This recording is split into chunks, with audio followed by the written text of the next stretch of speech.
चलिए आज एक ऐसी रहस्यमयी दुनिया में चलते हैं।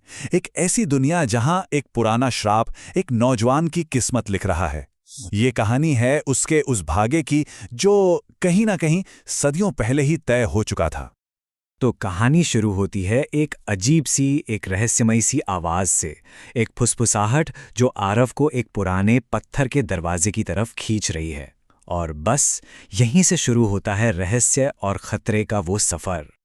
सोचिए, नागशिखा कोट का एक बहुत ही पुराना किला है और वहां आरव एक ऐसे पत्थर के दरवाजे के सामने खड़ा है जिसका वहां होना ही नहीं चाहिए था। लेकिन जो असल डर है ना, वो तब शुरू होता है जब उसी दरवाजे से एक परछाई निकलती है और उसके पीछे लग जाती है।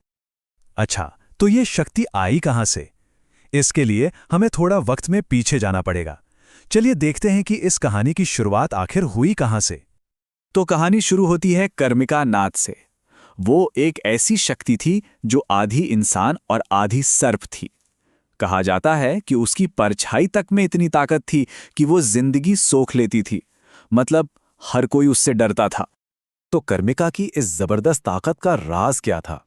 वो थी नाग शक्ति पल्स। ये एक काली सर्प ऊर्जा थी जो उसकी नसों में बहती थी और यही चीज उसे इतनी भयानक शक्ति देती थी।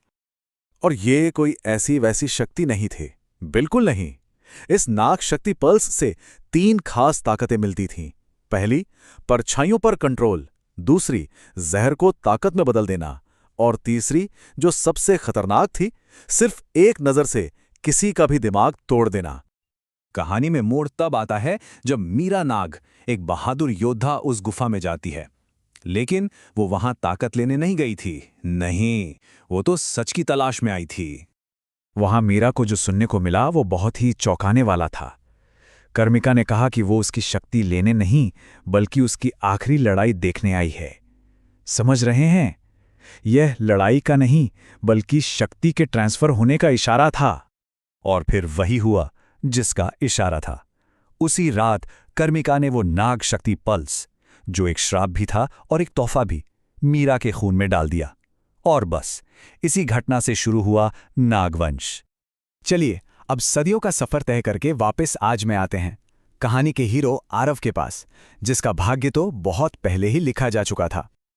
आरव अपने वंश की 9वीं पीढ़ी से था और ये 9वीं सिर्फ एक नंबर नहीं है, ये एक बहुत बड़ी विरासत और एक बहुत खतरनाक भविष्यवाणी का प्रतीक है। आरव के जन्म की रात ही कुछ अजीब हुआ।